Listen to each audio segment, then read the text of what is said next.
Tidak kurang juga yang tertanya-tanya kewajaran memanfaatkan moratorium itu khususnya bagi mereka yang masih ada kerja, bergaji dan tidak berdepan masalah kewangan. Jadi kami dapatkan pandangan penganalisis ekonomi yang juga pensyarah kanan Putra Business School PBS, Profesor Madya Dr. Ahmad Razman Abdul Latif yang kini berada di talian Skype. Assalamualaikum Prof. Waalaikumsalam warahmatullahi wabarakatuh, Nat. Baik Prof, kita lihat pemberian moratorium ni dari pelbagai aspek Prof. Jadi bagaimana Prof melihat kepentingan untuk membuat penilaian oleh mereka yang masih bergaji, masih ada kerja dan tidak terkesan akibat pandemik COVID-19 ni, wajar atau tidak untuk mengambil moratorium? Silakan Prof.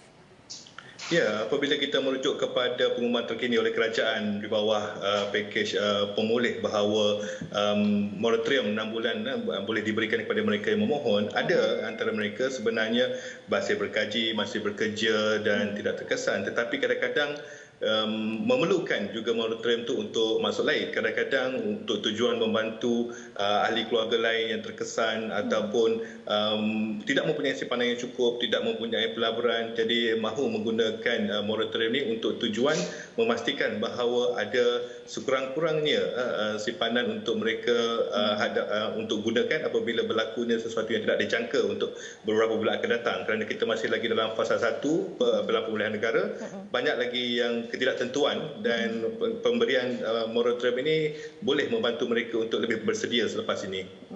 Okey, baik Prof. Dalam konteks mereka yang masih bergaji dan tidak hilang punca pendapatan namun masih mahu memanfaatkan moratorium, jadi apa cara pengurusan perbelanjaan yang terbaik apabila poket mereka lebih tebal berbanding bulan-bulan tanpa moratorium?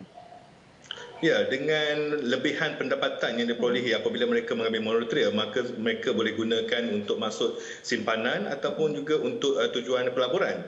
Kalau masuk untuk simpanan itu ada pelbagai cara untuk menyimpan duit yang ekstra ini dan juga pelbagai jenis pelaburan. Yang penting kat sini ialah ilmu untuk tahu simpanan mana yang sesuai dan juga pelaburan juga yang mana yang sesuai. Dan ini juga bergantung kepada selera risiko kita. Kalau kita adalah yang jenis pasif ataupun tidak mahu mendedahkan pelaburan kita kepada risiko yang tinggi, maka ada beberapa pelaburan yang dijamin oleh kerajaan dan masih lagi memberikan pulangan yang berpatutan dan tinggi. Dan inilah yang penting, jangan terpengaruh dengan mana-mana pihak, pastikan semuanya diluluskan oleh Suruhanjaya Security dan kerajaan, dan ilmu adalah satu yang penting apabila mahu mengendalikan wang lebihan ini.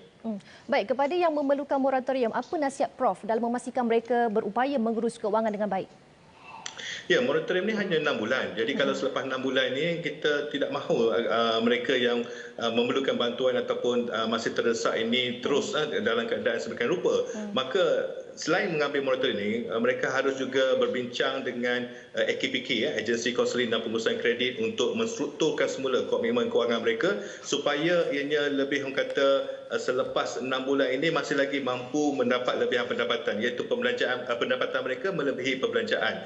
Jadi gunakan moratorium ini untuk sementara menstrukturkan kewangan untuk mencari punca penambahan pendapatan yang lebih daripada sekarang dan menambah pengetahuan kemahiran supaya kita lebih, kata, lebih mampu untuk menangani cabaran-cabaran daripada sekarang hingga ke tahun depan.